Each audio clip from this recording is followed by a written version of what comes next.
Baik, bismillahirrahmanirrahim. Assalamualaikum warahmatullahi wabarakatuh. Selamat malam teman-teman semuanya. Alhamdulillah, pada malam hari ini kita bisa belajar bersama terkait dengan mata kuliah analisis wacana. Baik teman-teman, pada kesempatan kali ini kita akan mengkaji materi terkait dengan jenis-jenis wacana. Sebelumnya teman-teman sudah belajar tentang definisi dari wacana itu sendiri. Pada minggu yang lalu kawan-kawan juga sudah belajar tentang apa itu informasi yang utuh, apa itu kohesi, apa itu koherensi, apa itu tekstur, dan sebagainya. Pada kesempatan kali ini kita akan mengkaji terkait dengan jenis-jenis wacana. Materi yang ada dalam slide kali ini banyak kami ambil dari teori yang ada dalam buku Bu Fatimah dari Unpad terkait dengan wacana dan pragmatik. Namun nanti dari teori yang sudah disampaikan oleh Bu Fatimah tersebut, kita bisa melacak bagaimana jenis-jenis wacana yang ada dalam bahasa Arab. Kemudian terkait dengan mainstream penerjemahan Arab, kita nanti akan melihat bagaimana jenis-jenis wacana yang ada dalam teks-teks tersebut kita terjemahkan dalam bahasa dari bahasa sumber menuju bahasa sasaran, sehingga ini yang menjadi tugas penting dari mahasiswa yang ada di mainstream penerjemahan. Baik kawan-kawan, mari kita mulai penjelasan kita terkait dengan jenis-jenis wacana. Baik, di pertemuan sebelumnya kita sudah mengkaji tentang jenis-jenis wacana itu bisa ditinjau dari sisi realitasnya. Realitasnya nanti dibagi menjadi wacana verbal dan wacana non-verbal. Jika ditinjau dari media komunikasi, jenis-jenis wacana itu dari medianya, ya, alat perantaranya, media komunikasi, wacana bisa berbentuk lisan, wacana juga bisa berbentuk tulis. Nah, yang ingin kita elaborasi lebih mendalam pada kesempatan kali ini yaitu yang di sisi yang ini. Ditinjau dari sisi pemaparan, gitu ya bacanya ya. Jenis-jenis wacana itu ada 5. Yang pertama wacana naratif, yang kedua wacana deskriptif, yang ketiga wacana prosedural, yang keempat wacana ekspositori, yang kelima wacana hortatori. Terakhir, jenis-jenis wacana ditinjau dari sisi pemakaiannya bisa dibagi menjadi 3, yaitu bisa berupa monolog, bisa berupa dialog, dan bisa berupa polilog. Baik kawan-kawan, mari kita elaborasi satu-satu dari jenis-jenis wacana tersebut ya. Jenis wacana dapat dikaji dari segi eksistensinya atau realitasnya. Yang kedua dari sisi media komunikasi, cara pemaparan ya, dan yang keempat dari jenis pemakaian.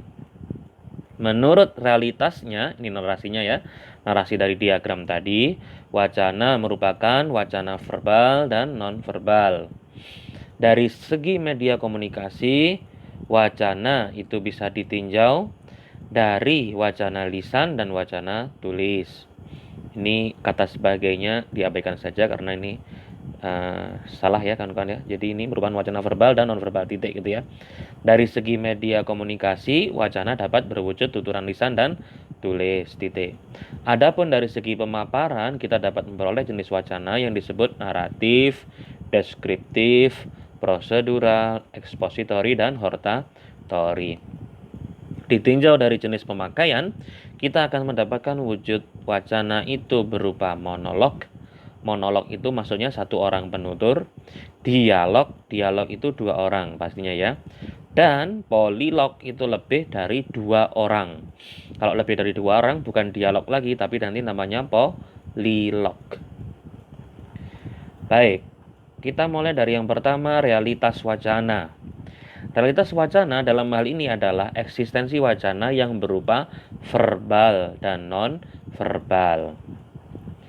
Apa itu perbedaan antara wacana verbal dan non-verbal? Rangkaian kebahasaan verbal atau language exists kehadiran kebahasaan dengan kelengkapan struktural bahasa, mengacu pada struktur apa adanya, yang disebut dengan wacana verbal atau disebut dengan language axis. Ya, di sana lengkap dari struktur bahasanya ya, dan mengacu pada struktur yang apa adanya, yang sudah umum apa adanya terkait dengan bahasa itu ya, terkait dengan wacana verbal. Coba kita kontraskan dengan yang non verbal. Nah, non verbal itu terkait dengan language likes, mengacu pada wacana sebagai rangkaian non bahasa. Jadi ada pembedaan antara wacana verbal dan non verbal itu ya. Kalau yang non verbal itu terkait dengan rangkaian non bahasa. Non bahasa itu maksudnya seperti apa?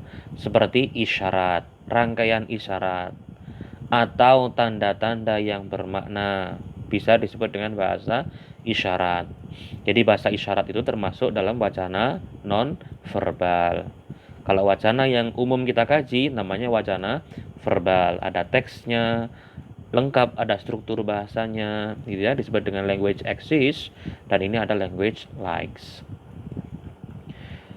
Wacana non bahasa ini kita stressing yang di non bahasa ya, karena kalau yang wacana bahasa kan sudah pada paham sebagaimana apa adanya ya dari teks-teks yang sudah ada, itu kita kaji wacananya. Kalau yang non bahasa itu berupa isyarat. Isyarat itu apa? Bisa berupa gestur, isyarat dengan gerak-gerik ya, sekitar kepala atau muka, itu kan semuanya mengandung wacana itu sebenarnya. Ada maksudnya ketika gerak-gerik di kepala seperti apa, muka, tangan itu ya. Yang kedua, bisa isyarat itu ditunjukkan melalui gerak tubuh selain kepala juga bisa. Jadi kalau membagi isyarat itu variabelnya ditinjau dari kepala ini ya. Gerak-gerik yang dari kepala sama yang di tubuh selain kepala.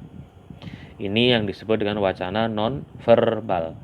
Bisa difahami ya teman-teman ya. Intinya adalah bahasa isyarat itu ya. Itu termasuk wacana non verbal. Tanda-tanda non bahasa yang bermakna seperti rambu-rambu lalu lintas itu juga bisa disebut sebagai wacana non bahasa. Tanda stop, lampu merah itu juga bisa kita kategorikan sebagai wacana non bahasa. Atau juga yang ada di luar rambu-rambu lalu lintas masih banyak sekali. Kalau kan bisa melihat ya, misalkan ada gambarnya rokok terus disilang, itu berarti tidak boleh merokok. Nah, itu bisa kita sebut sebagai wacana non bahasa. Jadi sifatnya lebih semiotis, sifatnya lebih banyak tanda, gambar, visual itu ya. Bisa kita sebut sebagai wacana non bahasa, language likes. Bisa difahami ya kawan-kawan ya. Baik, sekarang kita masuk kepada media komunikasi. Wacana ditinjau dari media komunikasi ada 2.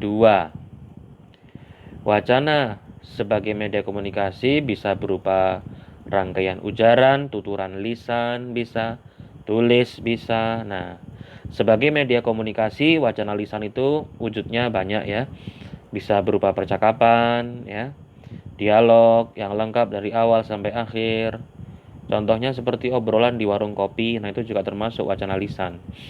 Itu bisa dikaji, bisa diteliti juga bagaimana situasi mengobrol di warung kopi itu ya, direkam atau divideokan, itu nanti kita lihat wacananya seperti apa, bagaimana orang yang satu bercakap dengan orang yang lain, apa yang diujarkan, apa yang dibincangkan, bagaimana mereka bercakap-cakap itu ya, berpindah dari tema satu ke tema yang lain, itu bisa dikaji struktur wacananya berupa wacana lisan. Jadi sangat banyak sekali kajian wacana itu kawan-kawan, bisa melihat dari berbagai aspek, tidak hanya tulis tapi juga lisan.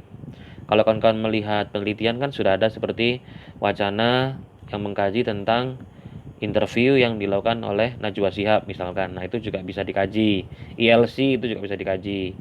Bagaimana obrolan yang ada dalam acara tersebut ya. Itu sudah bisa kita kategorikan sebagai wacana lisan. Yang kedua, bisa berupa penggalan ikatan percakapan ya, rangkaian percakapan yang lengkap, biasanya memuat gambaran situasi, maksudnya apa, rangkaian penggunaan bahasanya seperti apa. Nah, ini juga bisa kita kategorikan sebagai wacana lisan.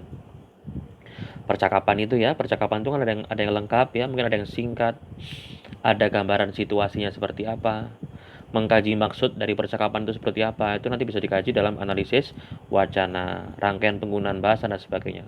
Cukup menarik kalau kalian mau mengkaji wacana lisan ini ya, karena objeknya cukup luas. Kalau mau dijadikan penelitian juga cukup bagus, karena otentik ya, tidak hanya tekstual tapi juga nanti lisan. Baik, oke, sekarang kita masuk kepada jenis-jenis wacana ditinjau dari pemaparan. Ditinjau dari pemaparan, wacana itu bisa kita kategorikan menjadi 5 macam. Mohon diingat ya. Yang pertama namanya wacana naratif, yang kedua namanya wacana prosedural, yang ketiga namanya wacana hortatori, yang keempat ekspositori, yang kelima deskriptif. Ini nanti menjadi salah satu tugas buat teman-teman untuk mencari masing-masing satu contoh ya, naratif seperti apa dalam bahasa Arab, prosedural seperti apa, hortatori seperti apa, ekspositori contohnya seperti apa, dan deskriptif seperti apa. Sebelum itu kita lihat definisi masing-masing dari jenis wacana tersebut. Oke, jika kita rangkum maka akan menjadi seperti ini ya. Wacana ditinjau dari jenis pemaparannya ada 5, ada naratif, prosedural, hortatori, ekspositori, dan deskriptif. Yang pertama, wacana naratif. Apa itu wacana naratif? Wacana naratif adalah rangkaian tuturan yang menceritakan atau menyajikan hal atau kejadian atau peristiwa. Saya ulangi, naratif itu menceritakan tentang kejadian atau peristiwa. Nah, uniknya dari wacana naratif itu ada penonjolan pelaku.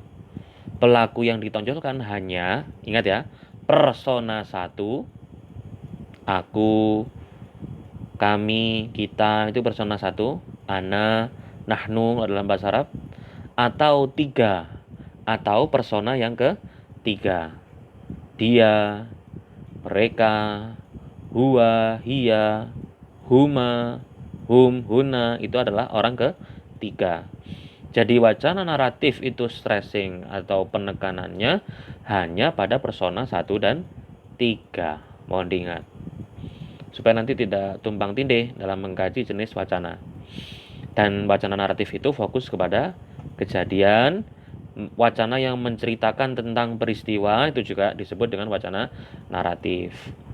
Jadi kalau kita simpulkan, wacana naratif itu mengkaji tentang berisi tentang kejadian, bisa peristiwa juga boleh, dan di sana ada penonjolan persona 1 dan persona 2. Isi wacana ditujukan ke arah untuk memperluas pengetahuan pendengar atau pembaca.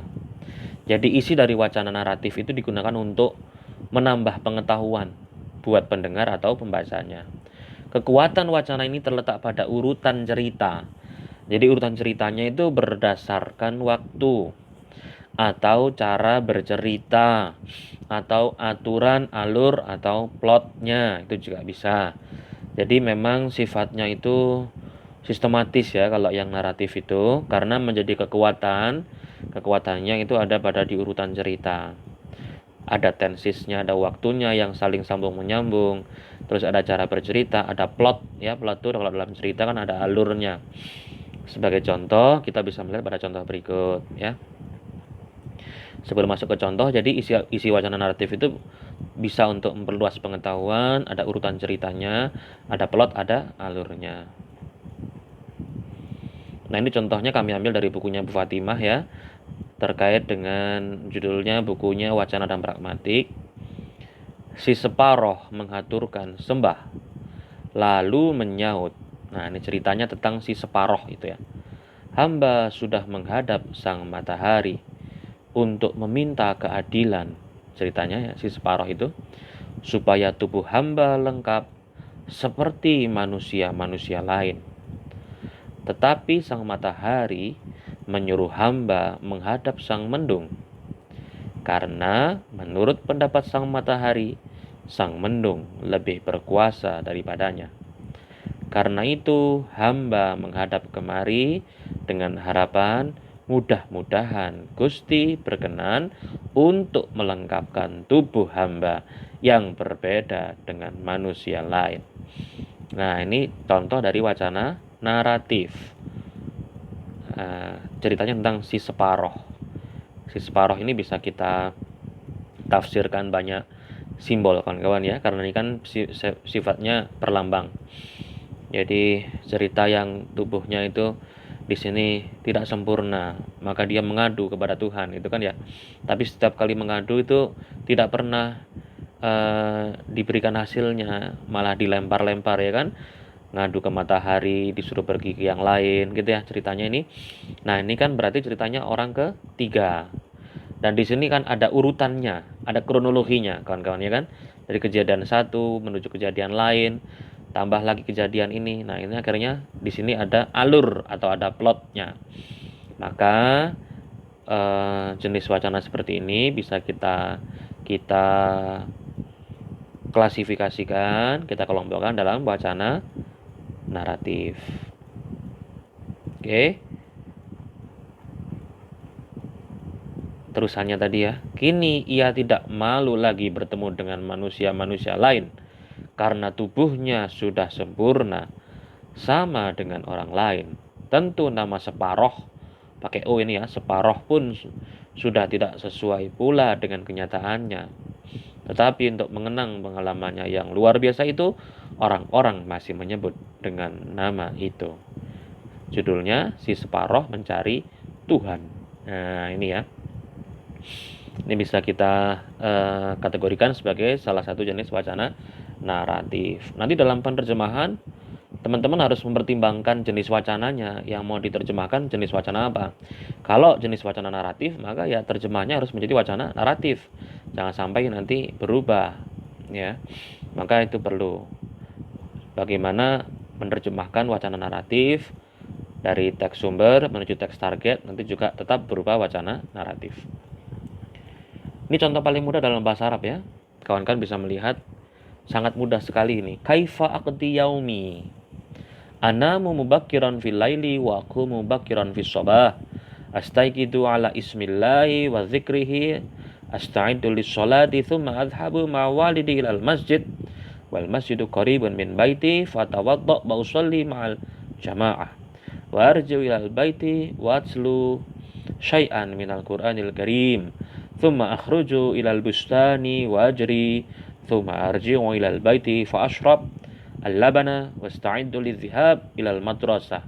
Wa afturu idza kanat ayyamus sayf. Wa takhadha idza kanat ayyamus syita wa usalli ilal madrasah wa asilu ilal madrasah fil mi'ad. Ingat, wacana naratif itu tadi menonjolkan persona 1 atau 3. Nah, ini persona berapa? Anamu. Ana berarti persona ke 1. Astaiqizu. Yaumi, dari judulnya udah kelihatan ya. Bagaimana saya menjalankan kehidupan sehari-hari atau aktivitas sehari-hari. Asta'iddu, adhabu, atawadda, usolli.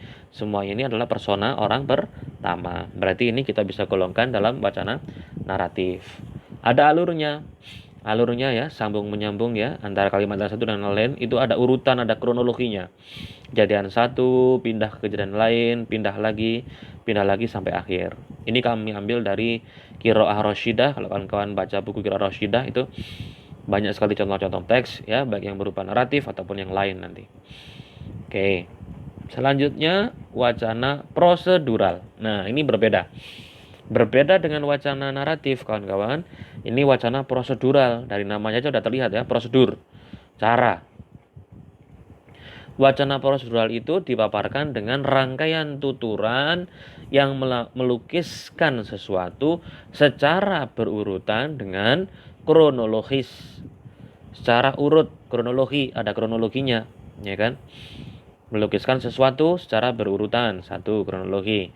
Wacana prosedural itu disusun untuk menjawab pertanyaan bagaimana suatu peristiwa atau pekerjaan dilakukan atau dialami dan bagaimana cara mengerjakan. Nah, ini loh.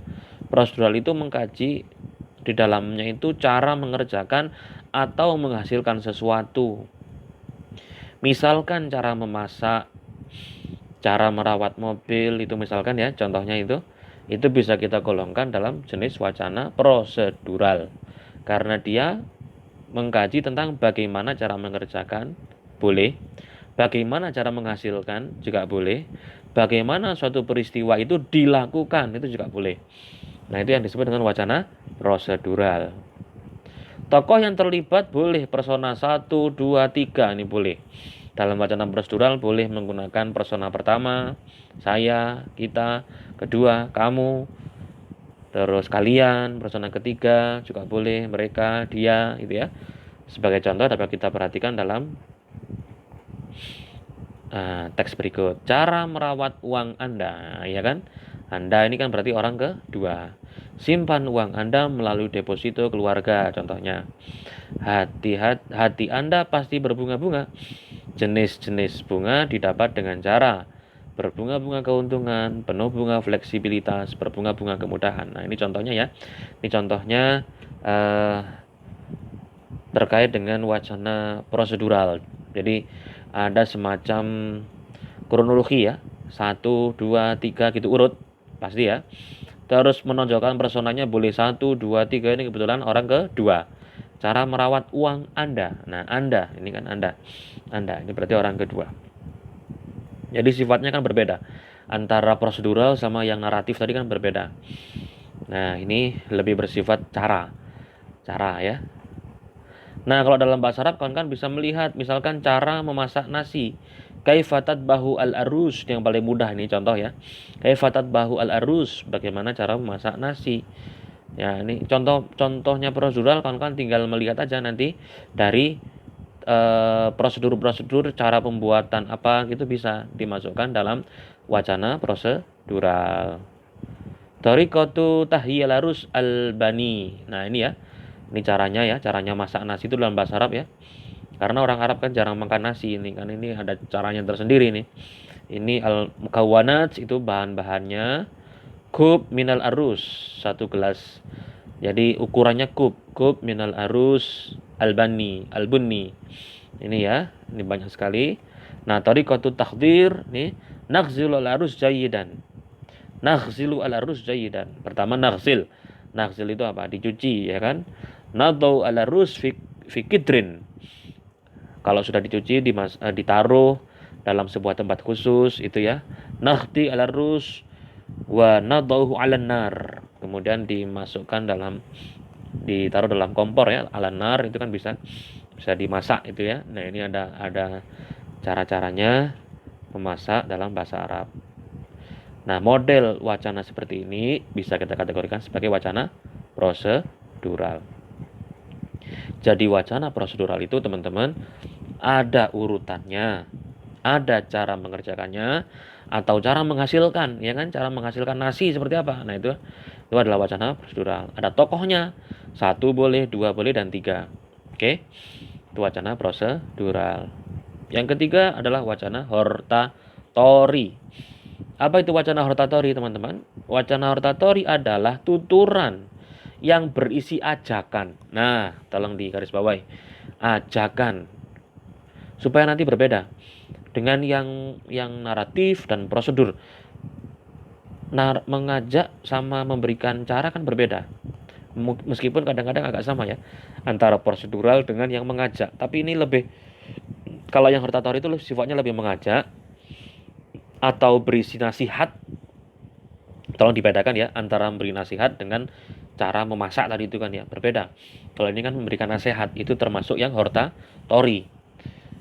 Jadi di sini dia itu memberikan ajakan, bisa memberikan nasihat. Tuturan dapat pula berupa ekspresi yang memperkuat keputusan untuk lebih meyakinkan. Tujuannya hortatori itu adalah untuk meyakinkan. Jadi wacananya itu berusaha untuk meyakinkan si pembaca atau pendengar. Itu adalah wacana hortatori sifatnya.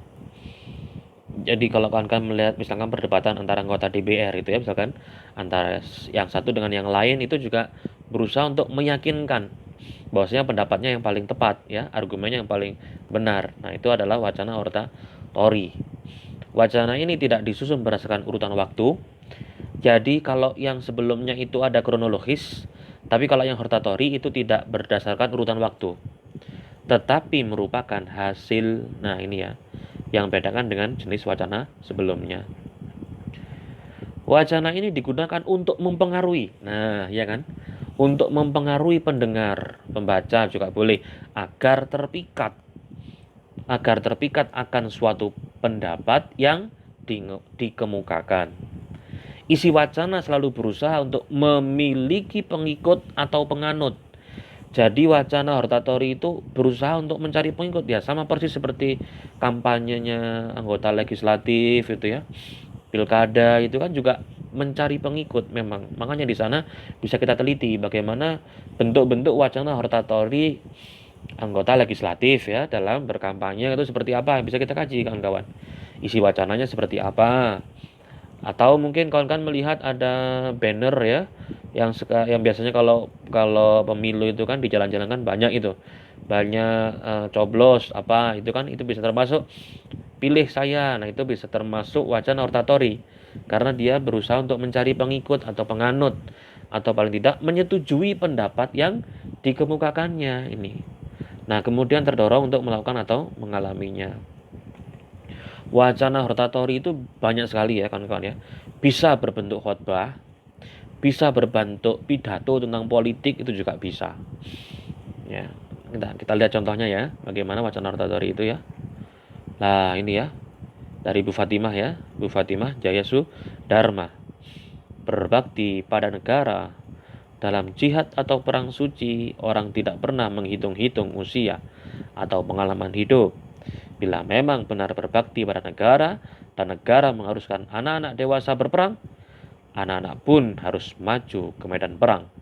Tak pernah menunggu-nunggu siapapun, mereka langsung menuju medan perang. Oleh karena itu, camkanlah, nah ini udah mulai, bahwa hidup ini harus diisi dengan pengabdian pada negara, termasuk kepada bangsa dan nusa. Siapa lagi yang akan membela tanah air dari amukan penjajah? Penjajah yang ingin mengeruk keuntungan dari bumi kita tak mengenal kemiskinan dan penderitaan pribumi. Wacana hortatori ini berusaha untuk mempengaruhi. Wah, ya kan? Apa ini pengaruhnya? Diajak perang, membela negara, ya kan? Jihad suci itu, membela negara itu. Nah, ini karena kan mengajak anak-anak untuk melawan penjajah ini pada waktu itu ya. Ada ajakannya. Ada nasihatnya juga, ya kan? Camkanlah. Nah, ini bahwa hidup ini harus diisi dengan pengabdian pada negara. Nah, ini kan nasihat. Hortatorinya udah muncul di situ. Ini di sini kita bisa menjustifikasi, wah ini hortatori ini berarti.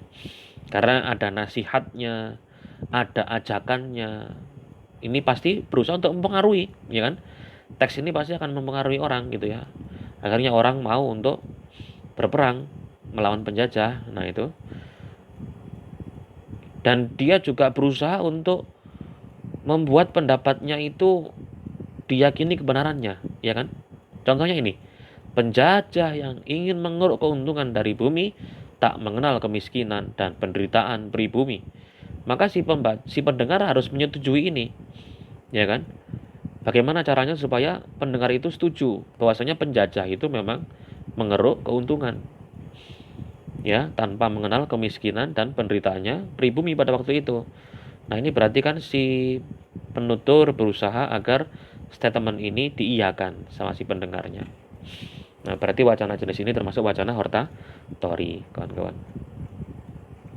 Ini contohnya ya dalam bahasa Arab ya. November 10, 2005, Al-Assad, Presiden Syria itu ya, address the professor and students of Damascus University. Sedang berbicara di depan para profesor dan para mahasiswa di Damaskus. Ya, when delivering the speech, he criticized the Lebanese government as a puppet for Syria's enemies. Jadi pada waktu itu si Bashar al-Assad ini berusaha untuk menunjukkan bahwasanya pemerintahan Libanon itu seperti boneka, ya kan? As a puppet for Syria's enemies, bagi para musuh-musuhnya Syria. Nah, ini kan berusaha untuk mempengaruhi Hortatori itu. And its Prime Minister Fuad Sinora. The President says, bagaimana dia berbicara pada waktu itu? Fil haqiqah itu ya. In fact, anna ma narahu al-yawm huwa anna Lubnan mumirrun wa masna wa mamulun likulli hadhil muammarat. Hadha ya'ni anna Sayyid as-Siniora lam yatamakkan min al-iltizam am aw lam yasmah lahu bil iltizam li'annahu abdun ma'murun li'abdin ma'mur. Nah, ini kata-katanya bagus ini. Li'annahu abdun ma'murun li'abdi ma'murun. Terjemahnya ini ya. He received orders from those who receive orders in their turn. Bagaimana dia itu menjadi abdun, dia itu menjadi hamba. Jadi ini Presiden Bashar al-Assad berusaha untuk mengkritisi pemerintahannya itu tunduk gitu ya. Ibaratnya seperti tadi itu ya. Seperti puppet itu seperti boneka yang bisa digerakkan gitu ya. Jadi bisa dipengaruhi. Jadi ini dia berusaha untuk mempengaruhi orang. In fact, what we see today is that Lebanon has become a road manufacturer and financier for these conspiracies, ya kan?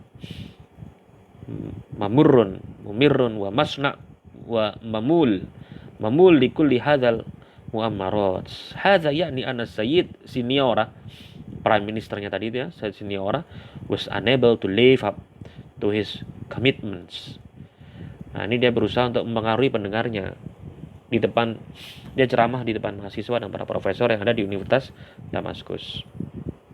Nah, ini bisa kita masukkan dalam wacana Hortatori. Jadi kesimpulannya, wacana Hortatori itu ada berupa ajakan nasihat, memperkuat keputusan, tidak berdasar urutan waktu juga boleh, mempengaruhi agar terpikat gitu ya, mencari penganut. Nah, ya kan, mencari penganut dia.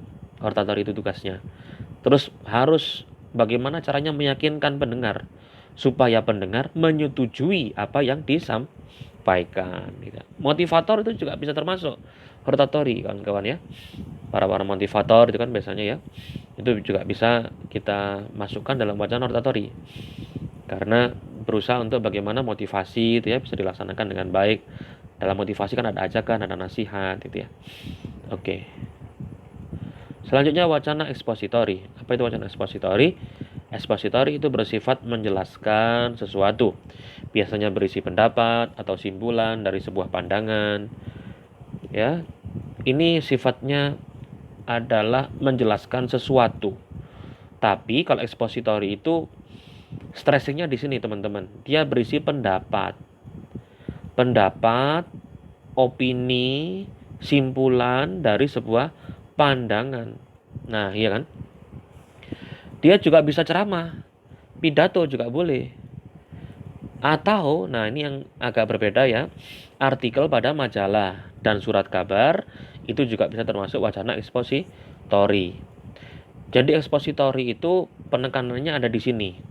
Dia berusaha untuk memberikan pendapat atau simpulan dari sebuah pandangan. Memberikan pendapat, pandangan itu juga boleh dimasukkan dalam wacana ekspositori. Ya. Jadi sifatnya itu lebih kepada memberikan simpulan dari sebuah pandangan. Wacana ini dapat berupa rangkaian tuturan yang menjelaskan atau memaparkan sesuatu.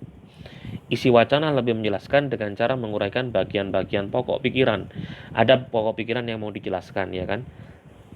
Tujuan yang ingin dicapai melalui wacana ekspositori adalah tercapainya tingkat pemahaman akan sesuatu. Nah, tolong dibedakan ya. Kalau yang Hortatori tadi kan nasihat dan berusaha untuk mencari pengikut. Tapi kalau ekspositori, dia mau meningkatkan pemahaman akan sesuatu supaya orang ngerti. Nah, itu namanya wacana ekspositori.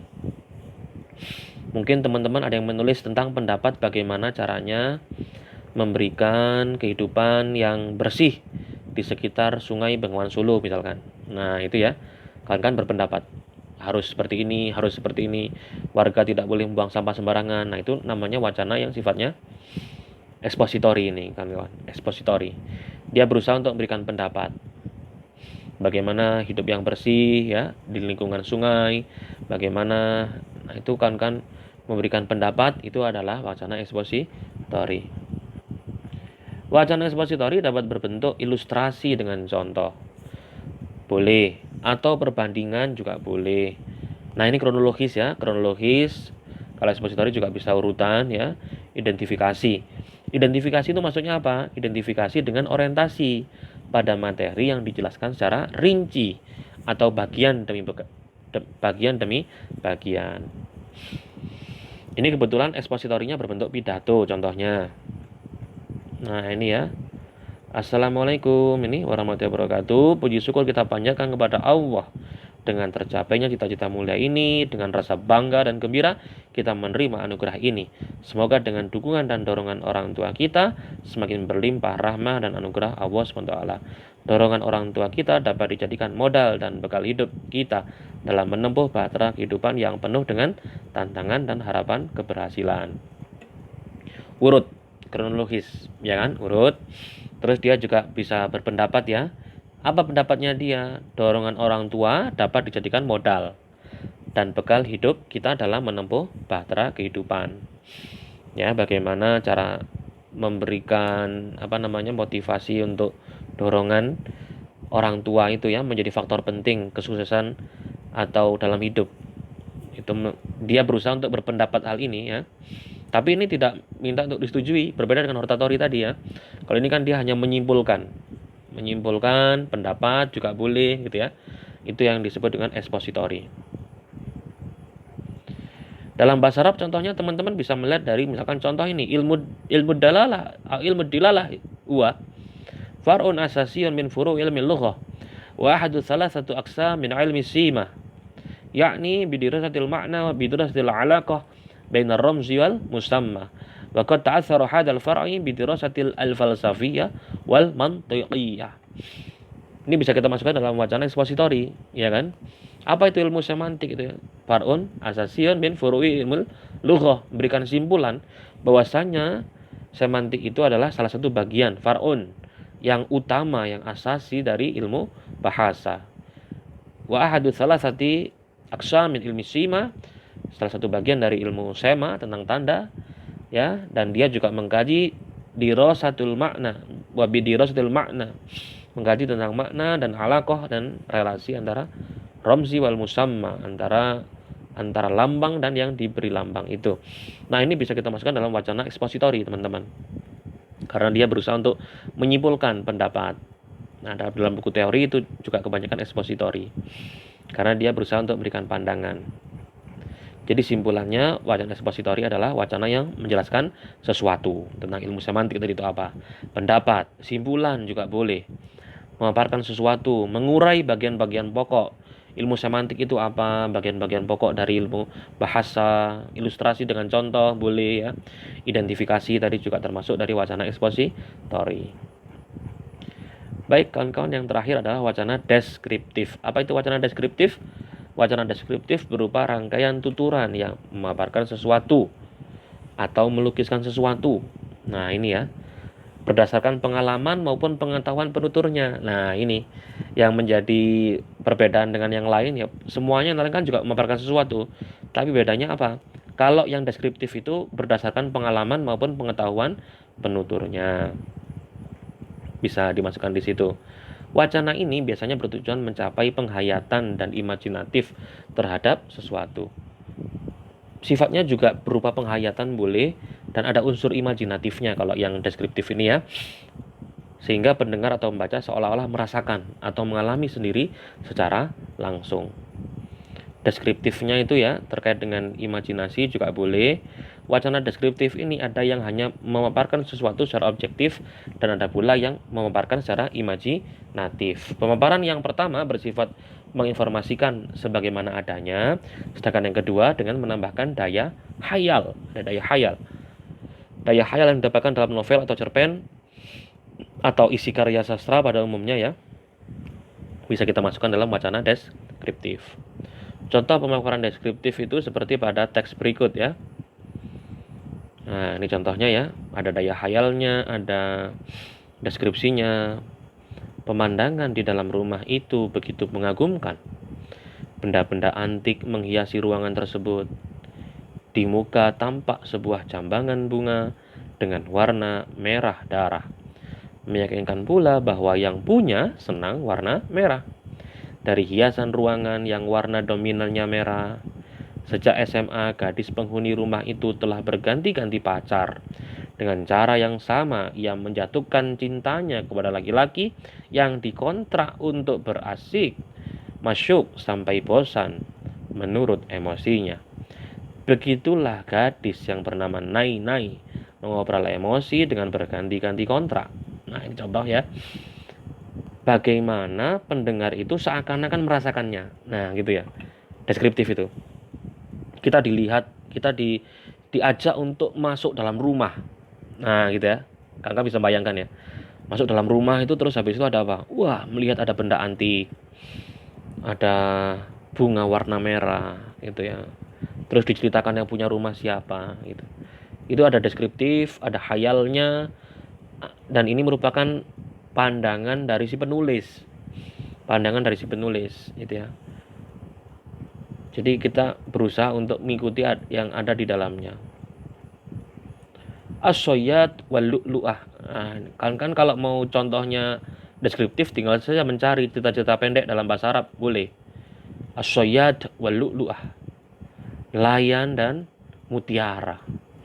Kana soyadun yasidu samakan fi nahrin fara'a fi yaumin minal ayyami sodafah jamilah talma'u fil ma'i fadhanna annaha jauharah laha qimah 'aliyah wa kana fi syabakatihi samakatan fatarakaha warrama nafsahu fil ma'i liyakhud as-sadafah falamma akhrajaha wajadaha farighatan fanadima li'annahu taraka as-samaka wa tama'a fi as-sadafah wa fil yaum at-tali dhaba ila makarin akhar minan nahri wa anzala syabakatahu fil ma'i fawaqa'at fiha samakatan saghiratan wa ra'a bijanibis samakah sadafah falam yatanabbah laha wa tarakaha famarra sayadun akhar wa akhadhaha fawajada fiha lu'lu'ah tusawi malan katsiran.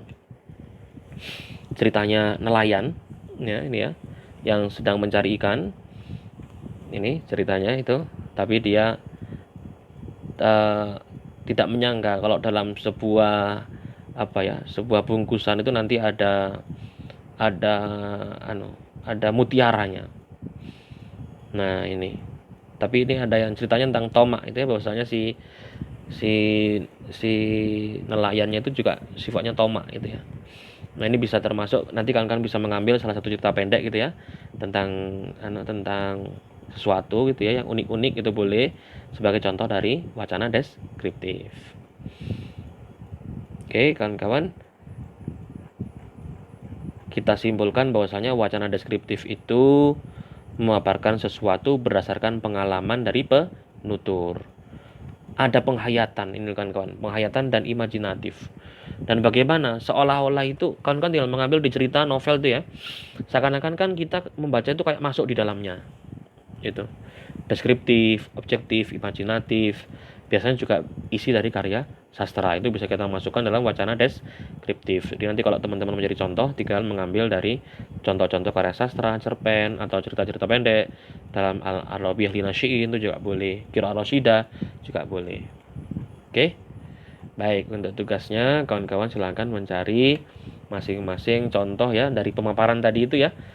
Yang verbal dan non verbal tidak usah, tulis lisan tidak usah, tapi cukup yang naratif, berikan contohnya 1, prosedural 1, oratory 1, expository 1, deskriptifnya 1.